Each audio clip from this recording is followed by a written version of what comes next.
Hey friends, welcome into a really important section of our course. In a big picture, we recently learned what causes business cycle fluctuations, these alternating periods of economic expansion and recession.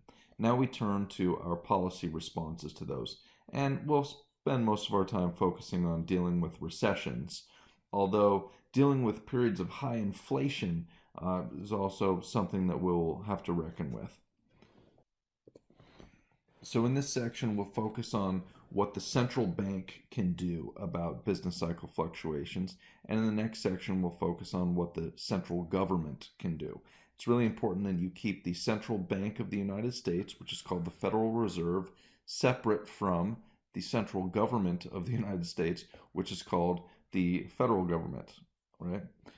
So the terms sound similar, but you got to keep the central bank and the central government separate in your mind. Okay, now to begin seeing how the central bank conducts what's called monetary policy, we need to understand a few things about money. Now, money is something that most of us take for granted, at least in terms of the fact that it is something that exists, right? We all probably want more of it, but money in and of itself, like what is money? That's actually an interesting question that we should spend some time thinking about. Now, back in the day, we didn't have money. There was a time when money didn't exist. So, what is money exactly? Well, economists think about it as anything that people will accept in exchange for goods and services, or in exchange for a payment of a debt, or something like that. So, money can take a lot of different forms, not just these green pieces of paper and these coins that we use, right? Money can be anything that people will use to exchange for goods and services. Now, over time, this has taken a lot of different forms. Famously, the POW camps of World War II, cigarettes were used as money. In jail, cigarettes are used as money, but so are other random things like instant coffee packets and, of all things, mackerel packets, packets of fish, right? So, money and different societies have used things like shells as money. So money can take a lot of different forms. It could be cigarettes, it could be paper money, it could be gold coins, right? So money can be a lot of different things, all right? Now, why would you want money? Well, why would we as a society want money? Well, consider what it was like before we had money. Before there was money, the economy was a barter economy. In order to get something from someone else, you had to trade something that you had. Now, the problem with a barter economy is that these exchanges require a double coincidence of wants. And what that means is that both parties to the trade have to want something from each other, right? So this is, think of like, way back in the day. So, if you want to buy a goat from me, well, you have to convince me that you have something that I want, right? You have to convince me that I want like your 20 chickens in exchange for my goat. But if you don't have anything I want, you can't get my goat. Now, with the invention of money, that's no longer the case, right? If you want my goat, you just give me money. I will accept money from you because I know other people in society will also accept money for something that I want. So, if I don't want your 20 chickens, but I want Farmer Bob's pig, right? I could sell you my goat, get money from you, and then use that money to buy Farmer Bob's pig. No longer do you and I have to have a double coincidence of wants in order for a transaction to take place, right? Money removes this requirement of a double coincidence of wants by holding value. Now, the first type of money was called commodity money. And the definition, you can see it here. Well, maybe you can't. Anyway, commodity money is money that has value that is independent of its use as money. All right, so think gold coins, right? People would accept gold coins because people knew that gold was valuable, right? And people used to accept animal skins because they knew that animal skins are valuable. They keep you warm, all right? So commodity money is money that has some value that is, outside of its use as money, all right? Now, a lot of different things, and that's what cigarettes were. Cigarettes were commodity money because people like to smoke, right? But think about the paper dollars that we use today. The paper dollars that we use today really don't have a value other than their use as money. Like if we stopped using United States dollars, what would all these pieces of papers do for us? Not much, right? So today we don't have commodity money. We have something called fiat money, but I'll talk about that in a minute. Now, money has to be able to accomplish some things, right? The four primary functions of money are listed here. The main one is that they are a medium of exchange, right? A lot of people will accept money in exchange for goods and services because we all know that everyone in society accepts it as money. It has to be accepted by a wide variety of parties in order for it to actually count as money. All right. So it's this medium of exchange. It's something that people will accept in exchange for goods and services. It's also a unit of account, which means that prices are quoted in dollars, right? I'm not selling my goat for, either 20 chickens or a pig, right? I'm selling my goat for $100. See what I mean? So it provides a consistent way to price things in a society. Money's also a store of value, right? Money that I made last year, I could deploy this year and obtain value for myself, right? So it's a store of value in that, well, I got money by doing my job, which created value for some people, ostensibly. So last year I created value and I got money. I held on to the money and I could again deploy it this year in order to get something for myself. So money stores the value that I created last year and is sitting there waiting for me to deploy it anytime I want to. So it stores value that we create. It's also a standard of deferred payment, and that just means that if a payment was to take place in the future, we would have to expect that in the future this thing will still have value as money. Right? So these are the four primary functions of money. Today we don't have this commodity money anymore. We have what's called fiat money. All right. Now we used to have this commodity money. We switched to fiat money. It was kind of a slow transition actually.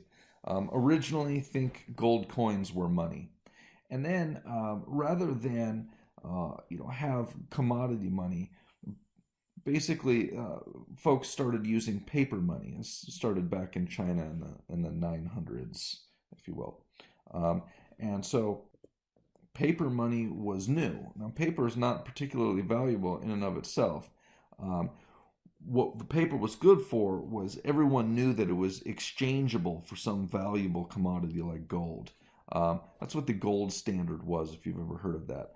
Dollars had value because you knew that you could take them to the United States government and exchange them for gold. So everyone was comfortable with paper dollars because everyone knew you could exchange it for gold, and gold is valuable.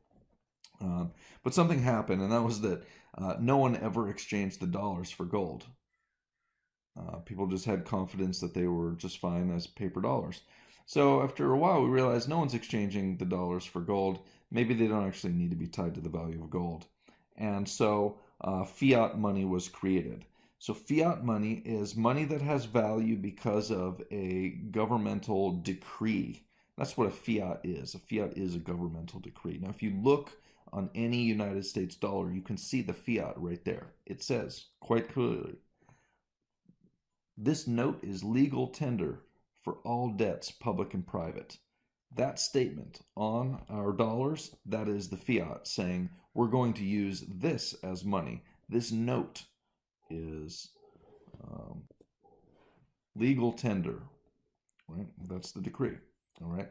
So now we're using this fiat money, and there's some really good things about it. Probably the best thing about it is that in order to increase the money supply, we don't need to find more gold, right? We can just create more of this stuff if we want to.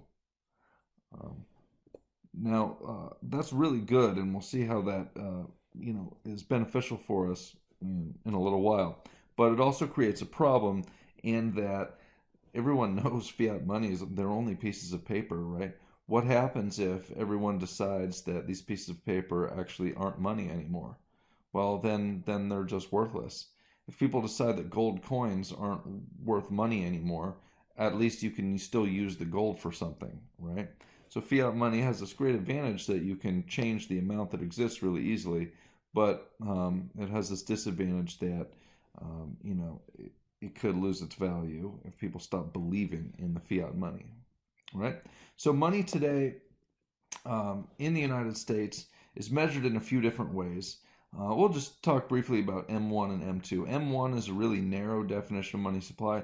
M2 is kind of a broader definition, right? M1 includes the currency in circulation, the dollars that are out there that you might find in your wallet or whatever. It includes checking account deposits and includes traveler's checks. Yes, people still use those apparently. M2 is broader in that it includes all of that same stuff that's in M1 plus savings account deposits and these other things here, balances in money market, deposit accounts, and some other stuff too. Now, in case you're wondering, M1 is around $3.5 trillion as of 2018 or so, and M2 is about $13.5 trillion. All right, so that's how we measure money today, primarily just by this M1, M2, these designations. So what you need to know, M1 is the more narrow definition, M2 is a broader definition. All right, so that's a little bit of an introduction to money. So now that we know a little bit about money, what do you do with it? When you make it, do you keep it under your mattress? Do you bury it in your backyard? I hope not. Those are risky propositions. No, you probably keep it at the bank, like most people, right? And when you deposit the money at the bank, that money is just sitting there, right? Waiting for you. Anytime you want, you can go get it, right? Well, wrong, actually. The bank loans most of it out, don't they? It's true you can pretty dependably go to the bank and get whatever money you want, but the bank doesn't actually have all of your money on hand. It doesn't actually have all of our collective money on hand. It loans out most of it. Loans out about 90% actually. The bank is only required to keep about 10% on hand as reserves in case people want to come in and pull their money out. So of all the money that exists, the bank only keeps all the money that exists at banks, the banks only keep about 10% of it on hand in case people want to come withdraw funds. The other 90% is loaned out in the form of, probably what are called consumer loans and other things like that. So we have what's called a fractional reserve banking system. Pretty much every other country also has a fractional reserve banking system, and that's just one where banks keep less than 100% of deposits as reserves. We only keep about 10% of deposits as reserves in our fractional reserve banking system. Now, one issue with banks lending out the vast majority of deposits is that the people whose money it actually is that has been loaned out could freak out. Okay, no, it's a serious danger. Because, look, think about what happens if a bank, community bank, say, has all the community's funds, everyone's saving is there at the bank. The bank's loaned out 90% of it. What happens if the depositors think that the banks made stupid decisions with their money? Right? What happens if the banks made bad loans? Well, if the depositors all freak out at once, what happens is, the banks cannot actually repay all the depositors at the same time. They literally only have 10% of the money on hand. So if everyone runs to the bank at the same time and tries to withdraw their funds, the bank literally cannot give us all of our money back. This situation is called a bank run. This happened a lot, kind of late 1800s, early 1900s in the United States, mostly in response to recessions and some things like that. Now, in the 1930s, there were a bunch of bank runs because banks had loaned money out to farmers who were trying to plant and sell wheat. Now, what do you suppose happens to the price of wheat if a bunch of people all plant wheat at the same time? Well, of course, the supply increase, and we know that all else equal, ceteris paribus, right? The price will fall. And that's exactly what happened in the Great Depression. So this period of time in human history, in American history, I should say, you had people mostly living on the East Coast making their way west, right, to try to find their fortune. And in the Great Plains, farmers went out there and plowed for the first time in world history, right? The Great Plains of the United States were actually plowed, right? That just means the farmers dig up the soil and turn it over so that they can plant stuff in it, right? And so the Great Plains are being plowed in vast quantities. Wheat is being planted. Now a couple things happen. One, a bunch of farmers plant wheat at the same time, crashing the price of wheat. All right. And the other thing that happened was there was a massive drought, and with the fields being plowed for the first time, that topsoil dried out. And when because of the drought, and then when the winds came through, all of this dust is thrust up into the atmosphere, and that's what the Dust Bowl was. All right. So anyway, between the Dust Bowl and the crash in the price of wheat, there were a lot of wheat farmers who had borrowed lots of money who were unable to repay their loans. Now, when the broader population figured out that the farmers are in deep, deep trouble, and they realized that their bank that they had deposited their money at had loaned their money to the farmers, people freaked out and thought, well, maybe the bank is never going to get the money that it loaned out back. Maybe the bank actually doesn't have my deposits, and maybe I've made a horrible mistake depositing my money there at the bank.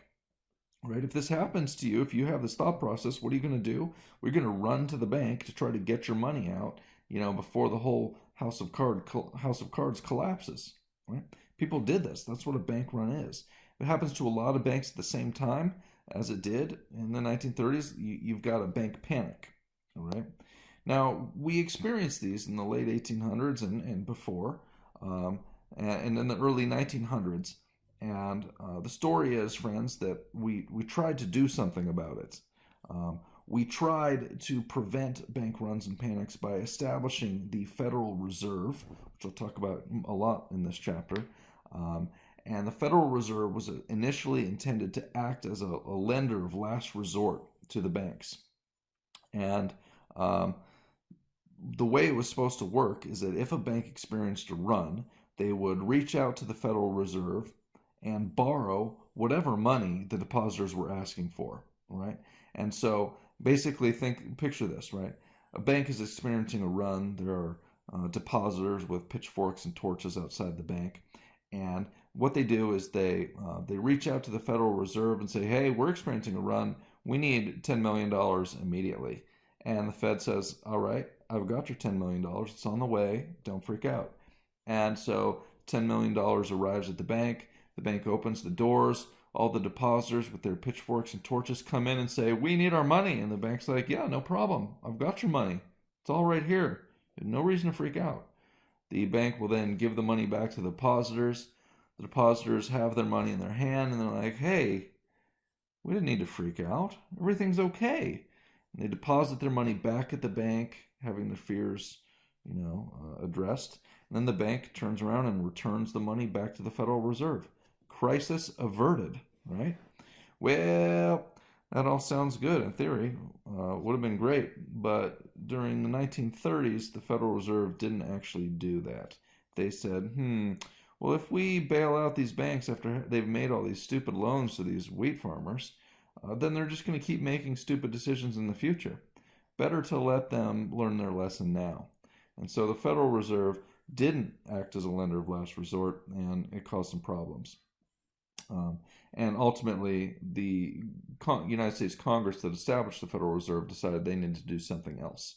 We'll talk about what that is. Now, this issue of bank runs and fractional reserve banking system, I mentioned the reserve requirements already. And the reserve requirements, or the required reserve ratio, is 10%, roughly speaking.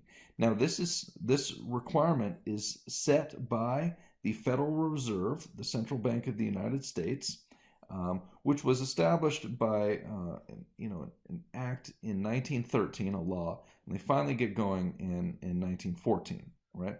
So the Federal Reserve, what they do is they set all kinds of banking regulations, like the reserve requirements, and they also make loans to banks, and they do some other stuff that we'll talk about as well to try to stabilize the economy.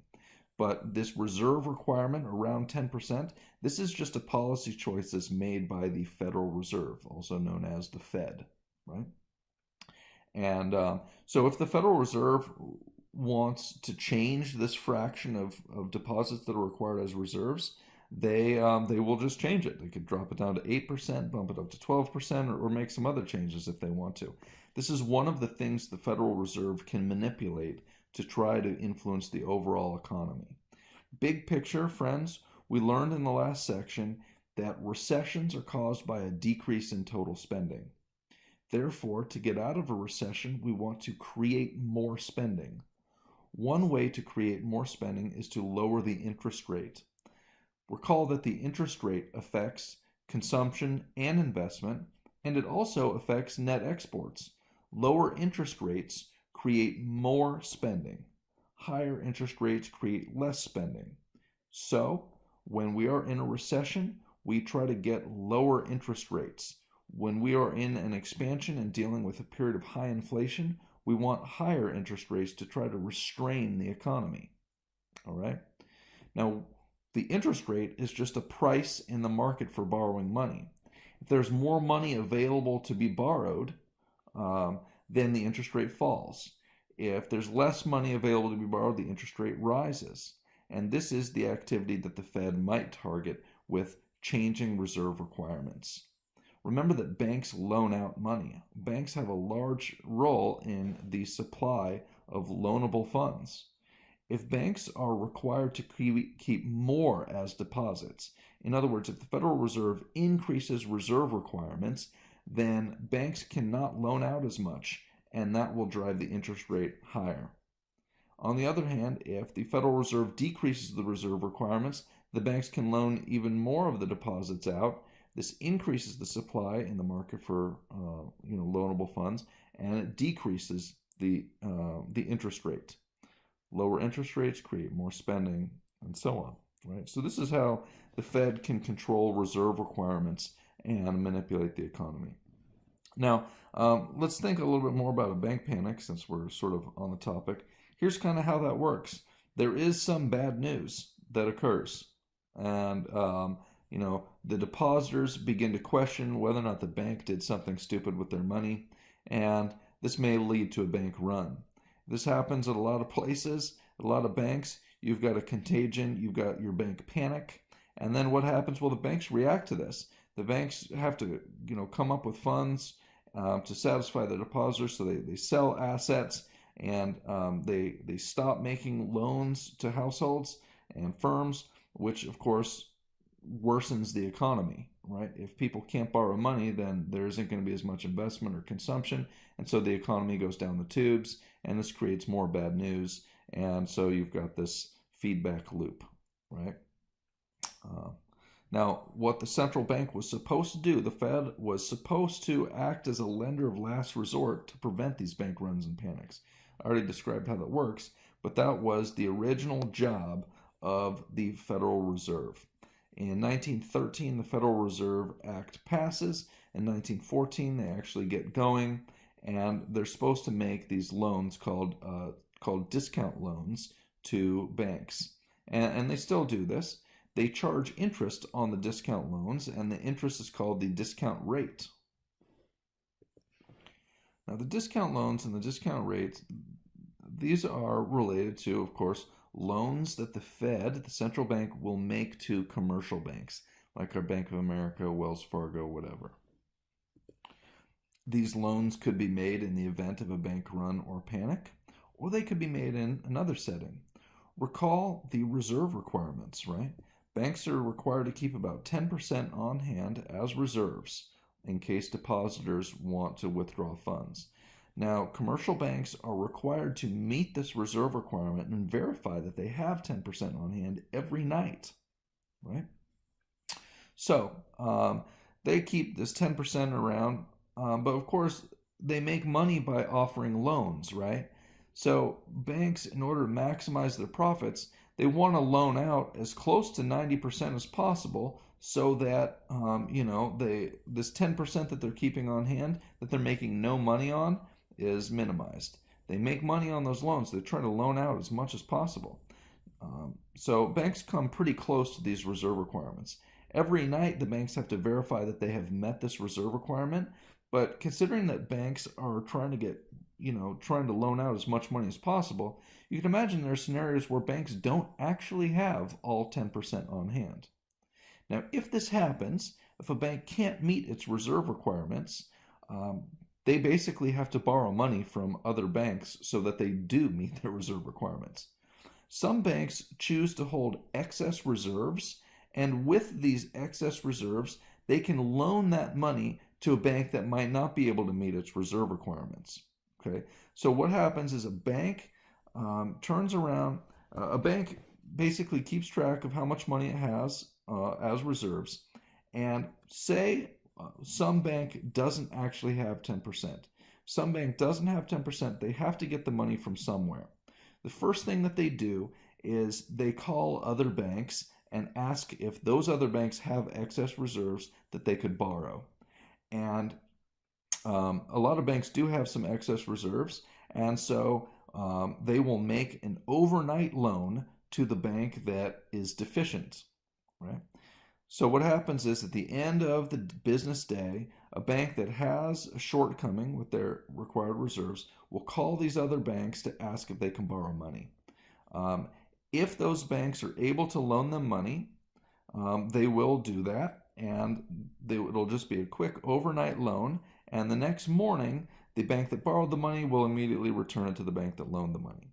These are very low risk loans, and the interest rate charged on these bank-to-bank loans is called the federal funds rate. Now, the federal funds rate is actually what the Federal Reserve targets when it's trying to manipulate the interest rate to influence overall spending in the economy. Now, if for some reason a commercial bank cannot borrow money to meet its reserve requirements, then they can borrow money directly from the Fed using these discount loans. And again, the discount rate is the interest rate on the discount loans. If the Federal Reserve wants to manipulate the overall interest rate because it's responding to some economic situation, either a recession where we want more spending or a period of high inflation where we want less spending, the Fed can influence overall spending by manipulating the interest rate, right? And one way it can manipulate the interest rate is by changing the interest rate it charges banks. In other words, by changing the discount rate. Recall that the interest rate is the price in the market for borrowing money. So the way that the Fed influences the interest rate is by controlling the money supply. If they want more money to exist, as I mentioned already, they could decrease the reserve requirements. This means that banks will loan more money out, and that'll decrease the price of borrowing money, the interest rate. On the other hand, if the central bank is dealing with a period of high inflation where we want higher interest rates, we know that the central bank can increase reserve requirements. That decreases the amount of money that's available to be loaned out, and it increases that interest rate. Now, another way that the Fed, besides dealing with reserve requirements, can manipulate the overall interest rate is to change the discount rate. If the Fed wants lower interest rates, well, it just drops the discount rate down. If the Fed wants higher interest rates, it increases the discount rate. It's just another way for the Fed to control the money supply. It's actually a really important story. That's why I keep alluding to it. In the Great Depression, as I mentioned, the Federal Reserve did not act as a lender of last resort. And this is a problem. Today, as this slide suggests down here at the bottom, a lot of economists are pretty critical of the Fed's decision in the early 30s because they didn't act as a lender of last resort, and as a result, a lot of banks failed.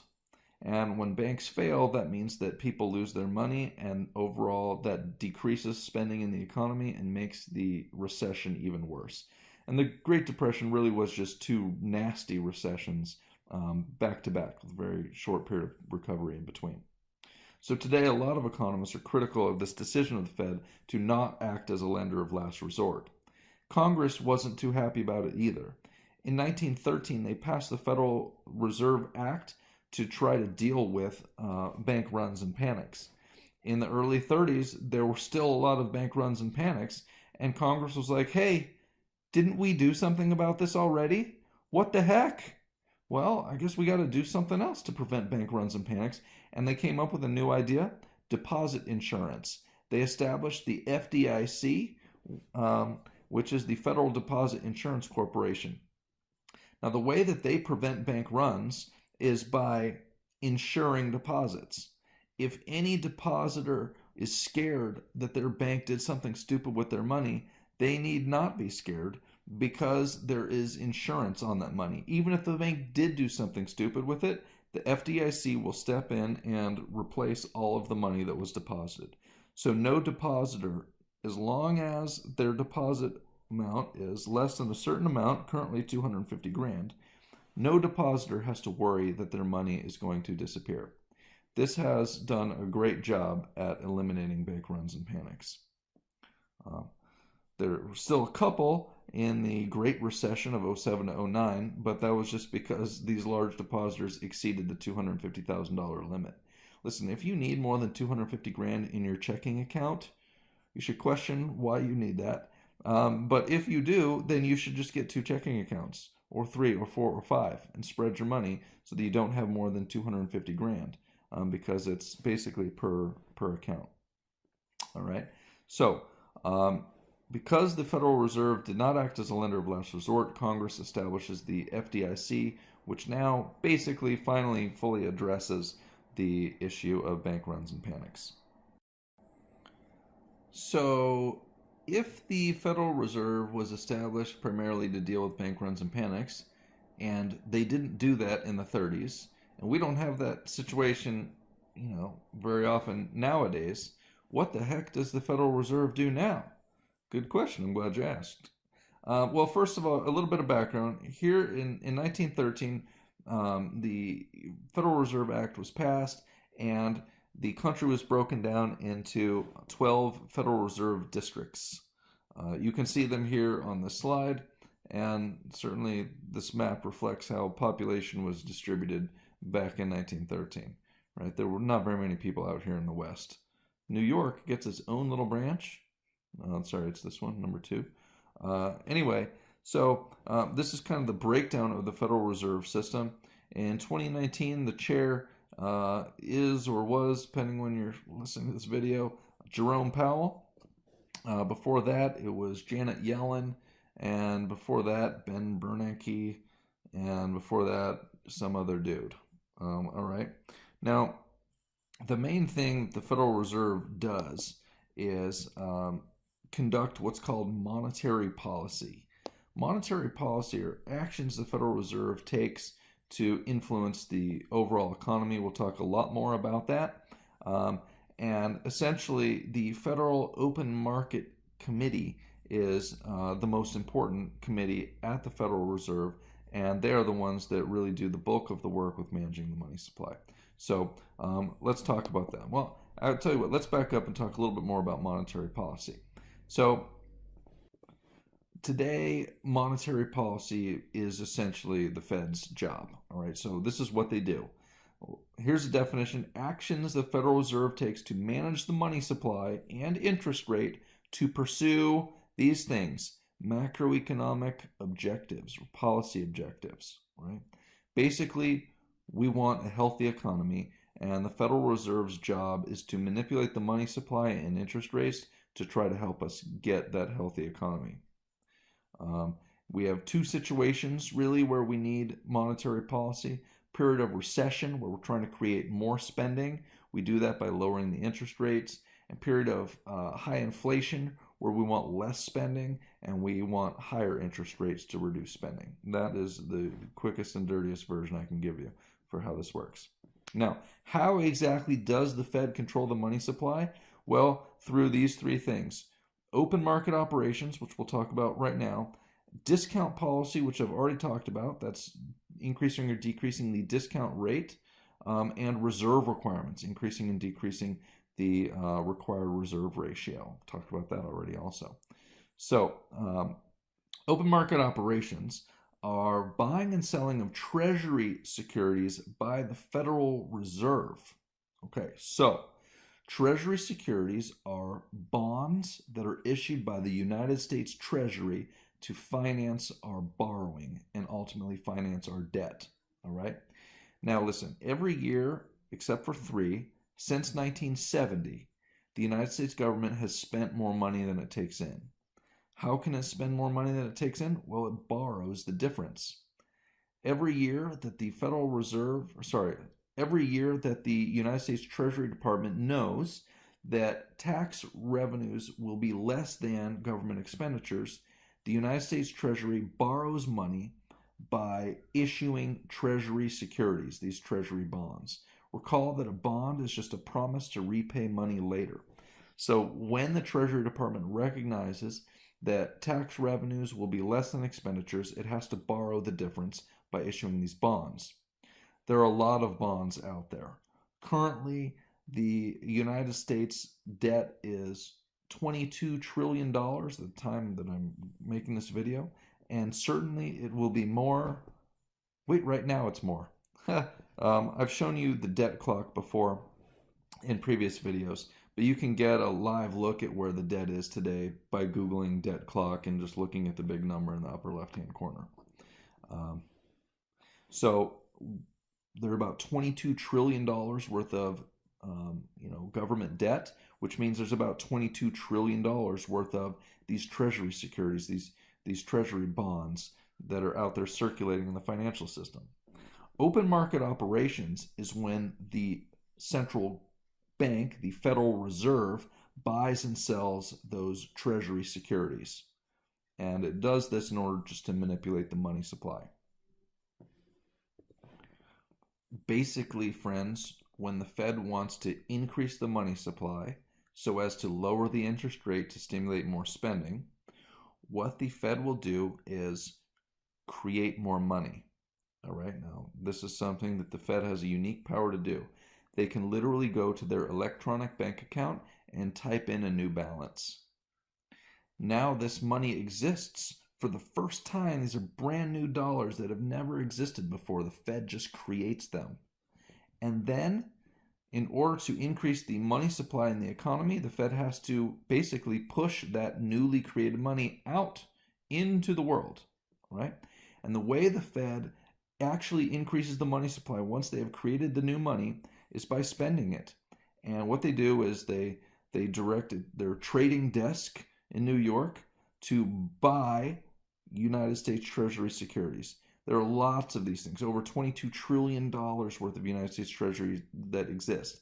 If the Fed wants to increase the money supply, they just create new money and then they spend it. They buy these Treasury bills. Now what that does is push money, this new money, out into the financial system for the first time, and it pulls some Treasury securities out. Now the Federal Reserve has a portfolio of these Treasury securities. And they just keep them around. And of course the central bank has to repay the Fed, even though that's kind of unnecessary because the Fed purchased the Treasury securities with brand new money, and the Fed can create money, so it literally doesn't need any money at all. It doesn't make any sense for the United States Treasury to pay them back, at least out of a sense of duty or something like that, because the money came from nowhere. Anyway, so when the central bank wants to increase the money supply, it will just create new money and buy these Treasury securities. Now, on the other hand, keep in mind the Fed owns a bunch of these Treasury securities. At the current time, over $3 trillion, I believe, of Treasury securities. So if the Fed wants to decrease the money supply, which it does from time to time, if the economy is in a period of high inflation, well, we notice that inflation occurs at the end of long business cycle expansions. So when we're dealing with a period of high inflation, what we try to do is restrain total spending. And to do that, we try to get higher interest rates, right? This is called contractionary monetary policy for what it's worth. Anyway, how do we get higher interest rates? Well, we decrease the money supply. So if the Fed wants to decrease the money supply, it can just take some of the Treasury securities that it owns and sell them back to Wall Street. All right, so think about what happens here. The Fed's like, I want less money to exist because I need higher interest rates. So what they'll do is take some of the Treasury securities that they own, sell them, it pushes those treasury securities back into the financial system, and what it gets in exchange is money, right? It sold them. So the Fed actually sucks money out of the financial system by selling some of the treasury securities that it owns. This, friends, is open market operations. It is by far the most powerful and commonly used of the monetary policy tools that the Fed has. All right. So we have now we've gone through all three of these monetary policy tools. We've talked about reserve requirements and the discount rate already, and we just covered open market operations. So that's good. So there are some definitions, but you probably remember because I just went over reserve requirements and discount policy a few minutes ago. All right. So those are the three tools that the Fed has to influence the overall system. But one thing you should be aware of is that there is now kind of a large, what we call a shadow banking system. A banking system that is controlled by banks that are not commercial banks. Now, commercial banks are the ones that the Fed has the greatest control over. The commercial banks have to be sanctioned by the Fed, but there are these new kind of actors in the financial system that constitute the shadow banking system. Basically, they are things like investment banks and hedge funds, other groups that are big players in the financial system, but are not these traditional banks. In the last 20 years or so, there have been these two big developments in the financial system. One is you've got a lot of the shadow banking occur. That's number two here. The financial firms other than commercial banks have become sources of credit. Those are kind of the shadow banks, the hedge funds, the investment banks, those groups. All right. The other thing is securitization.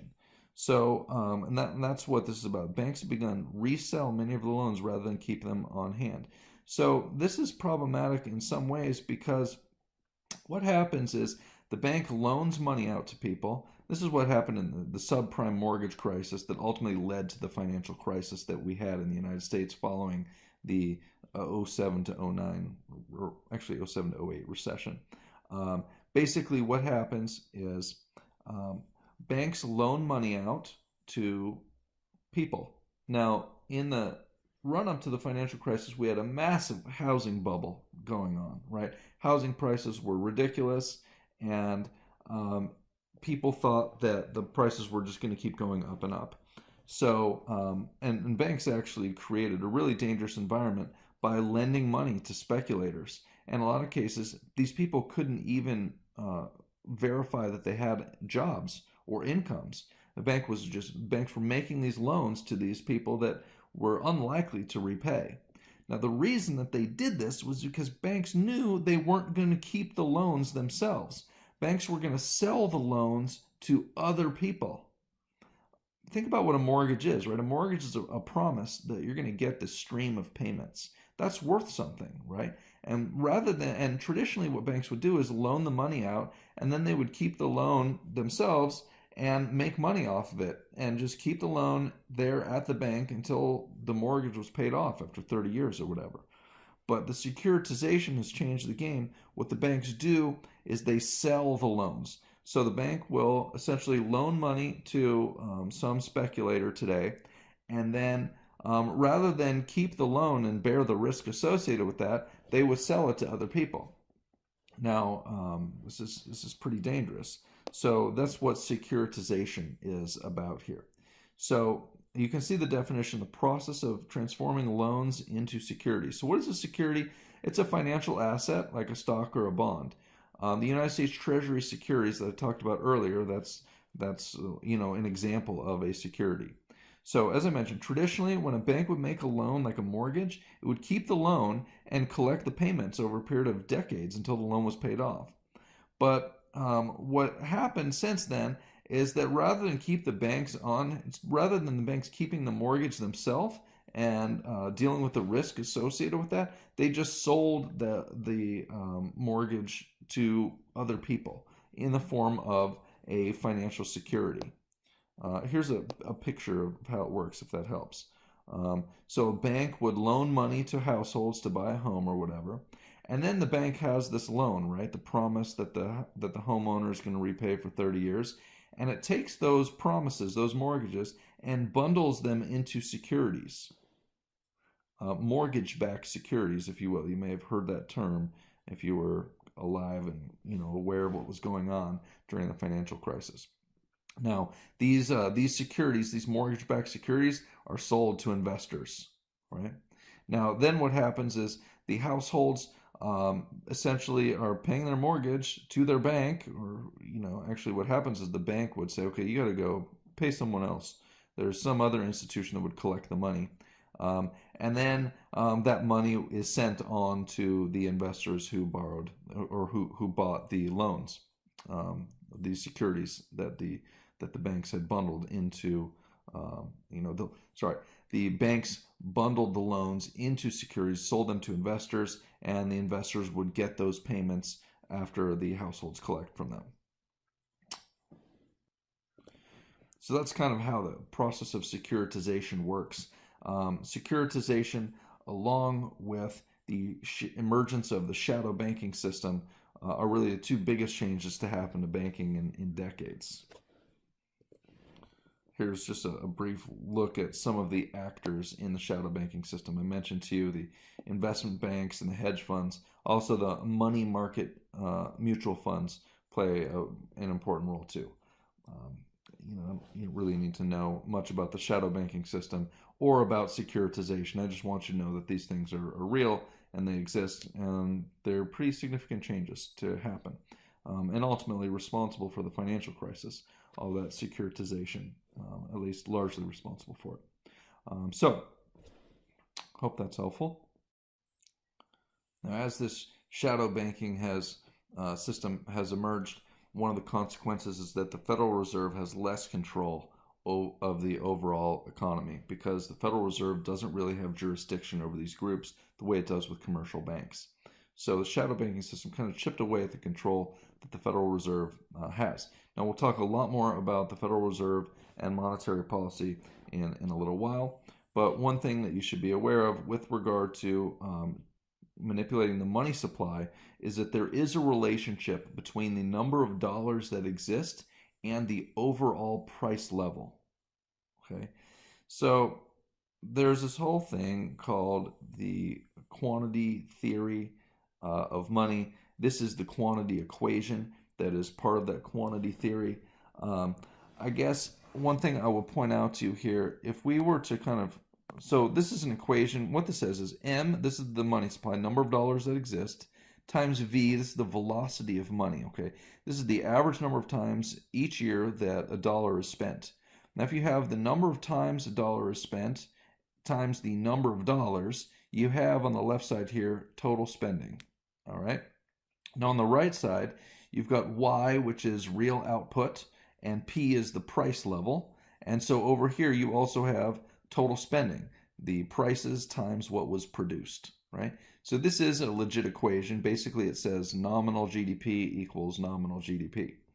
Now, the main thing I want you to see here is that, look, I'm going to rearrange this equation here. If I divide both sides by Y, I get that P equals M times V over Y, right? Now, Y is the amount of output. Imagine that that's fixed for a minute. V is the velocity of money. Imagine that that's fixed for a minute. If real output is fixed and velocity is fixed, then P, which is the price level, is determined by M, the money supply. What I want you to see here is that if we increase the money supply a lot, the price level must rise. All right, that's a very simplified version of what's happening here. If the number of dollars that exists increases dramatically, faster than the rate of output anyway, then the price level should and will rise. Now, keeping in mind that we have fiat money, you can imagine it's very easy to increase the money supply. We just create more money. If that happens, prices, what is a price? A price is dollar per unit, right? That's what a price is. And if there are all of a sudden way more dollars that exist but you haven't seen a huge increase in output, then the price, which is the number of dollars per unit, must rise. Okay, so that's kind of the rough connection between the money supply and the price level. Now, some societies have experienced what's called a hyperinflation, and that is a period of time where you've got inflation in excess of 50% per month. That's called a hyperinflation. You get a hyperinflation when the money supply grows really, really fast. In other words, if the government just creates more money, or if the central bank just creates a bunch more money, that's going to blow the top off prices. And that's exactly what happens during a period of hyperinflation. There have been a bunch of these over the last 100 years.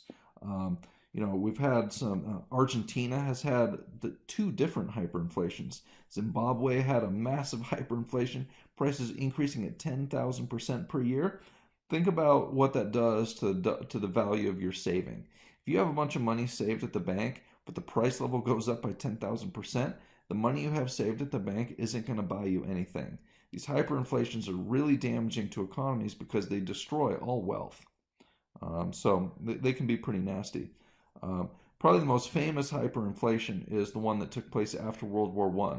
When the Allies beat Germany in World War I, the Treaty of Versailles, we basically forced Germany to pay reparations, or the cost of the war. The war was expensive, and we were like, hey, listen, you jerks, you made us spend all this money, you should just pay us back for it.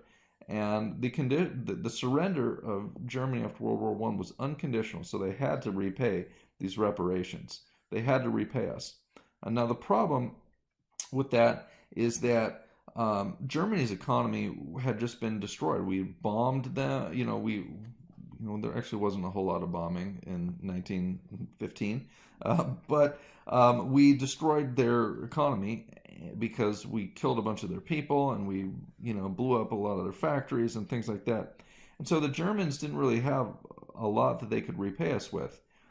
So what we did was we started by telling them that they need to pay us in our currency, and or with precious metals. So they sent us all their metals, right? They sent us all their gold, sent us all their silver, and supposedly there's a missing silver shipment sunk on the way over. So there should be like a ship full of silver somewhere. But anyway, a story for another day.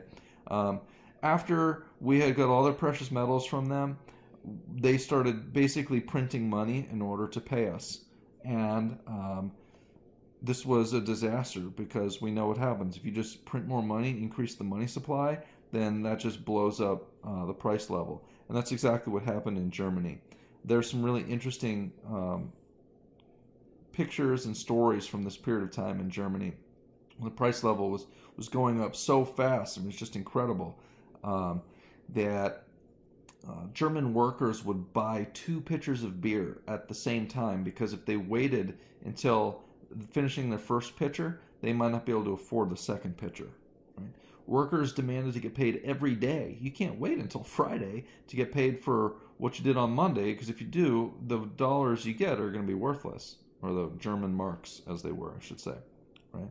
Waiters would, menus didn't have the prices on them. Waiters would stand up every 45 minutes or whatever and call out the new prices. It was a very, very strange period of time. And ultimately, that economic desperation and devastation gave rise to the Third Reich and what ultimately became World War II. And, Hitler and all that bad stuff. So, anyway, nasty hyperinflation in the 1920s. Okay, so now we know that story about hyperinflation. Let's kind of circle back to the Federal Reserve here, right? Now, the Federal Reserve initially was, created to deal with bank runs and panics. But as I mentioned, in the 30s, they basically decided not to do that. And the Fed ended up getting some more broad responsibilities from Congress. Congress established their mandate to basically do these things here: get high employment, stable prices, and moderate long-term interest rates. Now, the goals of the Fed have changed a little bit since then, but the key thing here is in the 30s they get broad new responsibilities. All right.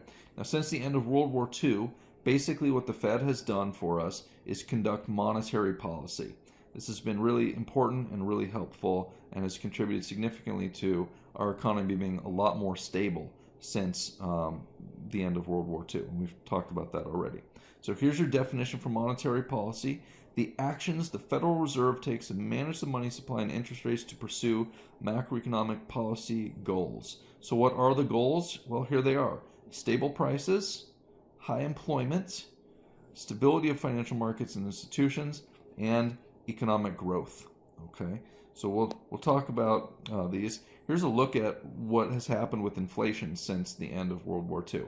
You can see, and this is measured by the CPI here, so you can see the inflation rates were really nasty in the late 70s, early 80s. And we know also that we had really high interest rates because of that, and also well, anyway, I'll save those stories for other times. But anyway, the point here is there's been quite a variation in inflation rate over this time period. And 1970s, this rough period of time, Paul Volcker it was the chairperson of the Fed back then, and he basically jacked up interest rates to try to restrain the price increases by firms. We jacked up interest rates to restrain overall spending in the economy, and that did a really good job at putting inflation in check. Basically, since this time period, we haven't had inflation anything like that, and it was pretty destructive. So we are thankful to Chairman Volcker for his efforts there. So inflation is something we want to keep in check, and the other big thing, that's probably the most important job of the Fed, is to deal with inflation. Probably the number two thing is to try to create favorable conditions in the economy so that we'd have high employment. So in other words, low unemployment rates. Price stability and high employment are called the dual mandate of the Fed. So anyway, number three, stability of financial markets and institutions. Basically, the financial system plays a really important role in the economy, and we want that to be stable and healthy, and the Federal Reserve does a lot to make that happen. Then goal number four, economic growth. What we really want is stable and as smooth as possible economic growth. There's some people say, well, can the Fed really do this? All they can really affect is the interest rate. They've been pretty effective actually at pursuing this goal of economic growth. I'm pretty satisfied with this. Other economists think that the Congress and the President are in a better position to actually create the conditions that are favorable for long-run, stable economic growth. Now, in order to pursue these policy objectives, right, we know what the Fed can do. We've talked about these three policy tools the Fed has at its disposal: the open market operations, changing the discount policy, and dealing with and manipulating reserve requirements, of course. All right. And now we should spend some time thinking about how exactly changing these things will create the conditions that we want. Essentially, what you should know is that the Federal Reserve responds to these two situations in our economy: periods of high inflation, where we want to restrain total spending, and so we jack up interest rates, and periods of recession, where we want more spending and we decrease interest rates. That's the heart of it here. And what we'll try to understand now is sort of more mechanically, how exactly does the Fed changing these things create those lower and higher interest rates. So the first thing to understand is that the interest rate is the price in the market for borrowing money, and the demand for money, of course, is downward sloping like any other demand curve. The price in the market for borrowing money, of course, is called the interest rate, and essentially the interest rate represents the opportunity cost of holding money. If you hold cash, you're not holding an interest-bearing asset that will basically create more money for you in the future. The higher the interest rate is, then the higher the cost of holding cash, the opportunity cost, if you will. And so that's what creates this downward sloping demand curve. As the interest rate falls, the opportunity cost of holding cash falls with it, and people are more attracted to holding money because that has the advantage that you can spend it, right? Now, as the interest rate goes up, people are like, why do I want to hold cash? I'm missing earning all of this interest. So when interest rate is high, the demand for, or the quantity demanded of money is lower. That's what this downward sloping demand represents. Now, this demand curve, like any other, can shift around. If people decide they need to hold money, then the demand curve shifts to the right. If people don't need to hold money for whatever reason, the demand curve shifts to the left, right? And changes in GDP will cause these changes to shift around. So will changes in the price level. If things are more expensive, people are more optimistic about the future, they want to hold cash. And if the opposite is true, people are less likely to want to hold cash no matter what the interest rate is. So that's a leftward shift. So the point is, the demand for money shifts around in response to price level changes and what's happening with the overall economy. Now, the supply of money, we will consider it as a vertical curve here for the time being. And the reason for that is because the quantity of dollars that exists is a policy choice. Remember, we have fiat money. We can create as much money as we want to. We can take money out of circulation if we want to. This is the great advantage to having fiat money, is that you can decide how much money exists. So the money supply is represented here by a vertical line because this is something that we will increase or decrease at our will. And we do it in order to influence the interest rate here, right? And so, what you should know here, the interest rate is the price in the market for borrowing money, and just like any other price, the equilibrium is where the supply and demand curves cross. We've got this downward sloping demand for money, and we have the vertical supply of money here. The interest rate is at the intersection of these two lines, and if you can see from the diagram here, if we increase the number of dollars that exist, that decreases the interest rate and will stimulate all kinds of spending in the economy. How can we increase the money supply? Well, we've talked about this. By buying treasury securities in open market operations, and by decreasing the discount rate and what was the other thing? The reserve requirements. That's what it was, right? So this, friends, is how the Federal Reserve will try to stimulate spending in the economy.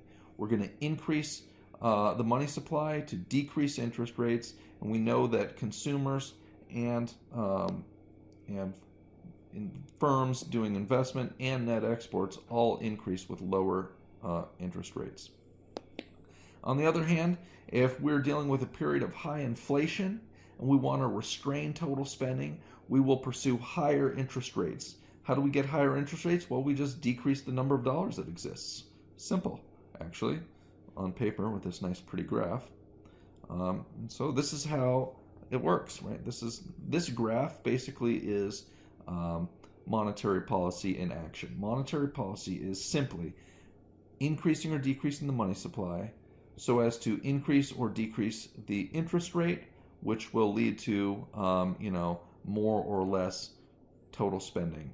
And our aggregate expenditure model tells us that is the whole key to dealing with recessions and expansions. All right.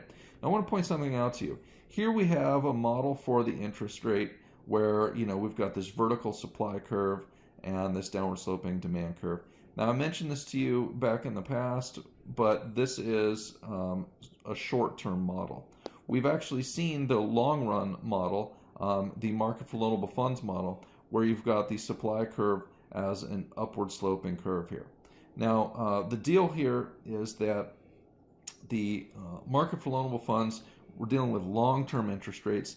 The money market model, which is kind of what this thing is dealing with short-term rates. Usually these two things are closely related, and we certainly assume that it works because we've seen it do a good job, especially in the wake of the financial crisis. All right, now let us recall why we target the interest rate to manipulate the overall economy. The aggregate expenditure model from the last section tells us that every recession is caused by a decrease in total spending. And so the medicine is to increase spending. How do we do that? Well, we know that interest rates affect consumption and investment. And also, I will add that it affects net exports. So low interest rates will create more spending by increasing consumption, investment, and net exports. Higher interest rate reduces total spending. If we're in a period of high inflation, we want to reduce total spending. If we're in a period of recession, we want to increase total spending, and that's when we're decreasing the interest rates. When we are dealing with this period of recession, we want what's called expansionary monetary policy. We're trying to expand the overall economy by increasing the money supply and ultimately lowering the interest rate, which will create more spending. That's expansionary monetary policy. Now, when we're dealing with a period of high inflation, we want contractionary monetary policy. What we're trying to do there is increase the interest rate. How do we do that? Well, we decrease the supply of money, it drives the interest rate up, and it will reduce overall spending. This is how it is supposed to work, friends, and it does a pretty good job. Now, the Federal Reserve has a pretty good degree of control over what happens with the economy, but it cannot eliminate recessions perfectly. It can reduce them, and we think actually that the Fed's done a pretty good job at reducing the severity of recessions. We've seen in prior sections of this class that the economy is way more stable since the end of World War II, and that happens to coincide with when we started doing active monetary policy. So there is some evidence that suggests that while the Fed can't eliminate recessions, we can do a really good job at shortening them. Here is just sort of a stupid diagram of how this is supposed to work, just to recap. The Federal Reserve will observe what's going on with the economy, and the FOMC, the Federal Reserve Open Market Committee, that's what that stands for, they observe the economy and decide what to do. They're either going to order an expansionary or a contractionary policy. This will increase or decrease the money supply, and with it have an effect on the interest rate, which will affect investment, consumption, and net export, and ultimately that results in these changes in GDP that we want. If we're doing expansionary monetary policy, a lot of time that's called loose or easy money. Contractionary monetary policy, we say, well, the policy is tight right now, or something like that. We have tight money policy. All right. So, friends, I hope this stuff makes some sense to you, and email me if you have questions. And otherwise, I will see you in the worksheet video. Thanks for watching.